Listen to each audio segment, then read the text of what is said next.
बिस्मिल्लाहिर्रहमानिर्रहीम। अस्सलाम वालेकुम। मैं हूँ मोहम्मद बेग।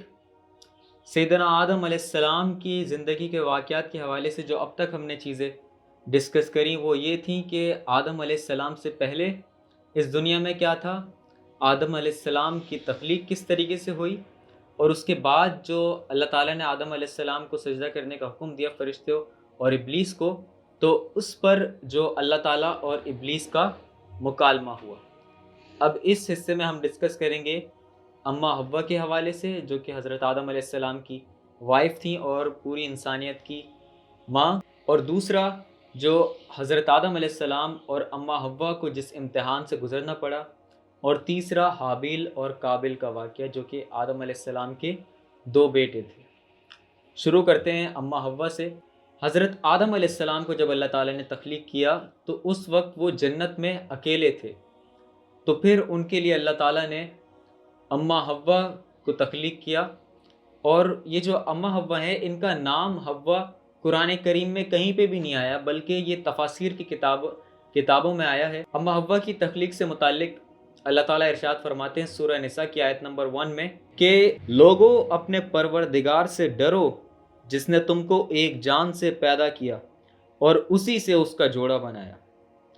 मज़ीद सूरह आराफ की आयत नंबर 189 में अल्लाह ताला इरशाद फरमाते हैं कि वो अल्लाह ही तो है जिसने तुमको एक शख्स से पैदा किया और उसी से उसका जोड़ा बनाया। तफसीर तबरी की एक रिवायत के मुताबिक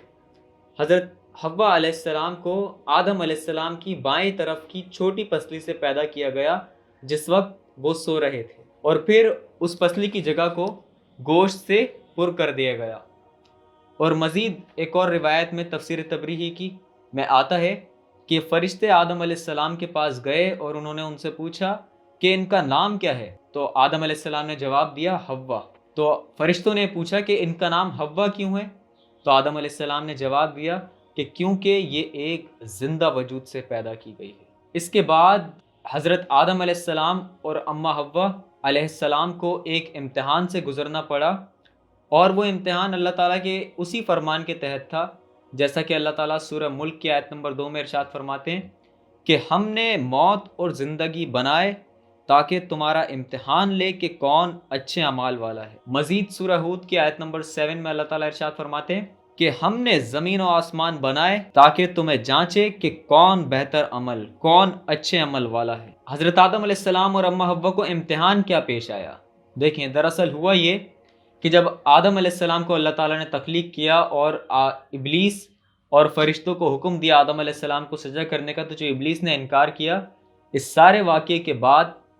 अल्लाह ताला ने आदम अलैहिस्सलाम को आगाह किया कि देखो ये तुम्हारा और तुम्हारी बीवी का दुश्मन है, तो ये कहीं तुम दोनों को जन्नत से ना निकलवा दे, फिर तुम तकलीफ़ में पड़ जाओ। ये अल्लाह ताला ने आदम अलैहिस्सलाम को आगाह किया। अच्छा, ये जो पूरा वाक़या है कुरान करीम में मुख्तलिफ़ सूरतों में बयान हुआ है, जिसको हम इकट्ठा करके आपके सामने रखेंगे। तो अल्लाह ताला फरमाते हैं, उन्होंने आदम अलैहिस्सलाम से कहा कि यहाँ तुमको ये इस जन्नत में फ़ायदा है कि ना भूखे होगे, ना बिना कपड़ों के, और ना प्यासे, और ना धूप तुम्हें सताएगी। अच्छा, ये जो जन्नत थी वो किस किस्म की थी, इसके बारे में मुख्तलिफ़ राय मौजूद है। कोई कहता है कि ये वही जन्नत है जो आखिरत में हमें मिलेगी, और दूसरी राय ये है कि ये वो जन्नत नहीं थी जो हमें आखिरत में अपने नेक अमाल के नतीजे में मिलेगी, क्योंकि वो जन्नत है जो जज़ा के तौर पे मिलेगी। जबकि जिस जन्नत में आदम अलैहिस्सलाम और अम्मा हव्वा को अल्लाह ताला ने रखा, इसमें इनको इम्तिहान से गुजरना पड़ा, जबकि जो जन्नत हमें आखिरत में मिलेगी उसमें किसी किस्म का इम्तिहान नहीं होगा। तो अल्लाह ताला ने फरमाया कि तुम और तुम्हारी बीवी बहिश्त में रहो, सहो, और जहाँ से चाहो बेरोक टोक खाओ, लेकिन इस दरख्त के पास ना जाना, नहीं तो जालिमों में शामिल हो जाओगे, यानी कि अपने ऊपर जुल्म करने वालों में। अच्छा, ये जो जिस चीज़ से अल्लाह ताला ने मना करा, जिस दरख्त के फल खाने से, वो फल कौन सा था, दरख्त किस चीज़ का था, इसकी तफसीलात यहाँ पर बयान नहीं हुई, और ये बात जानना ज़रूरी भी नहीं। बात जो जानना ज़रूरी है वो सिर्फ इतना कि जिस चीज़ से अल्लाह ताला ने रोका ना, उससे बचने में ही भलाई है। यही सबक हमें इस वाक़े से मिलता है। मज़ीद कुरान करीम में आता है कि हुआ ये कि शैतान इनके दिल में वसवसे डालने लगा और इन्हें बहकाने लगा, और कहने लगा कि ए आदम, भला मैं तुमको ऐसा दरख्त बताऊं जो हमेशा की जिंदगी दे اور ایسی بادشاہت کہ کبھی زائل نہ ہو، یعنی کہ لا زوال بادشاہت، کبھی نہ ختم ہونے والی بادشاہت۔ اور کہنے لگا کہ تم کو تمہارے پروردگار نے اس درخت سے صرف اس لیے منع کیا ہے کہ تم فرشتے نہ بن جاؤ یا ہمیشہ جیتے نہ رہو۔ اچھا، اس نے یہ زندگی کا لالچ دینے کی کوشش کی کہ اگر تم نے اس درخت کے پھل کو کھا لیا تو تم ہمیشہ جیتے رہو۔ اور جو قرآن کریم میں الفاظ استعمال ہوئے ہیں وسوسے کے، کہ اس نے وسوسہ دیا، وسوسے سے مراد یہ ہوتا ہے کہ پہلے ایک بات کہی اس نے، پھر رک گیا، پھر اگلی مرتبہ اسی بات کو ایک سٹیپ اور آگے بڑھ کے کہا، یعنی کہ آہستہ آہستہ ذہن سازی کی۔ مزید قرآن کریم میں آتا ہے کہ اس نے ان سے قسم کھا کر کہا کہ میں تو تمہارا خیر خواہ ہوں، یعنی کہ بظاہر یہ جو معاملہ ہوا وہ ایسے اس نے ظاہر کرا کہ وہ نیک نیتی سے ان کی بھلائی چاہ رہا ہو، لیکن حقیقت میں وہ ان سے اپنی دشمنی نبھا رہا تھا۔ اللہ تعالیٰ فرماتے ہیں کہ مردود نے دھوکہ دے کر ان کو کھینچ ہی لیا اور دونوں نے اس درخت کا پھل کھا لیا، اور جب انہوں نے اس درخت کو کھا لیا تو ان کی سطر کی پردے کی چیزیں کھل گئیں، اور پھر وہ جنت کے درخت کے پتے اپنے اوپر توڑ توڑ کر چپکانے لگے، اور پھر شیطان نے دونوں کو وہاں سے پھسلا دیا اور جس میں تھے، یعنی کہ جس جنت میں تھے وہاں سے انہیں نکلوا دیا۔ اور تب اللہ تعالیٰ نے انہیں حکم دیا کہ یہاں سے چلے جاؤ، اور فرمایا کہ کیا میں نے تم کو اس درخت سے منع نہیں کیا تھا اور جتا نہیں دیا تھا کہ شیطان تمہارا کھلم کھلا دشمن ہے۔ اور ایک اور مقام پر اللہ تعالیٰ فرماتے ہیں کہ اس سارے واقعے کے بعد آدم علیہ السلام نے اپنے پروردگار سے کچھ کلمات سیکھے ہوئے تھے، تو اللہ تعالیٰ نے ان کی توبہ قبول کی،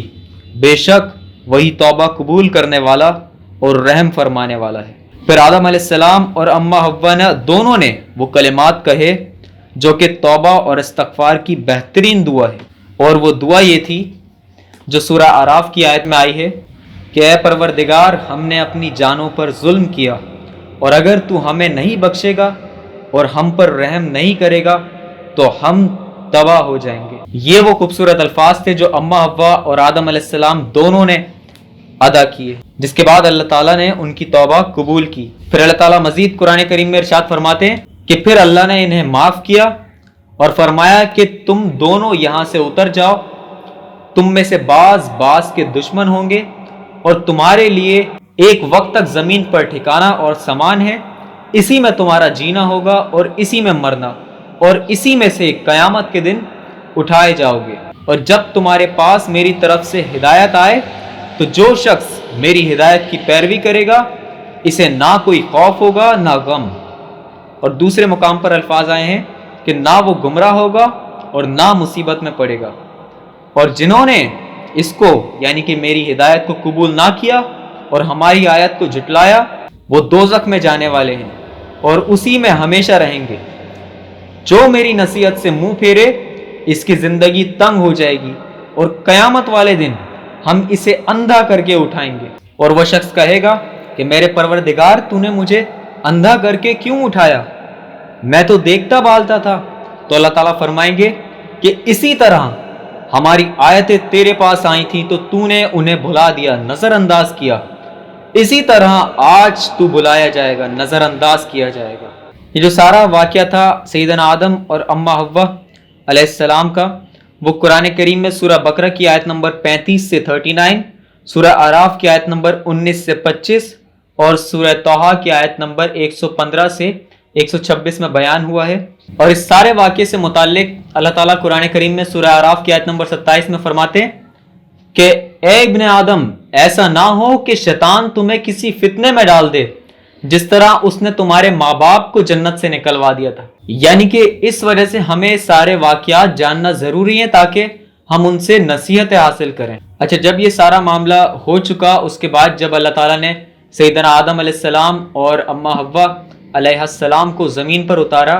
تو ان کو کس مقام پر اتارا، اس حوالے سے مختلف باتیں موجود ہیں۔ کوئی کہتا ہے کہ آدم علیہ السلام کو مکہ مکرمہ اور طائف کے درمیان کسی مقام پر اتارا، کوئی کہتا ہے کہ انہیں ہند میں اتارا گیا اور حوا علیہ السلام کو جدہ میں، اور ابلیس کو بصرہ سے چند میل دور کسی مقام پر، اور کوئی کہتا ہے کہ آدم علیہ السلام کو صفا پہاڑی اور حوا علیہ السلام کو مروہ پہاڑی پر اتارا گیا۔ جب آدم علیہ السلام کو زمین پر اتار دیا گیا، اس کے بعد ان کی اولادوں سے متعلق جو ہمارے ہاں بات بہت زیادہ مشہور ہے کہ ایک جوڑا صبح پیدا ہوتا تھا اور ایک جوڑا شام کو پیدا ہوتا تھا آدم علیہ السلام کے، یعنی کہ ایک لڑکا لڑکی صبح اور ایک لڑکا لڑکی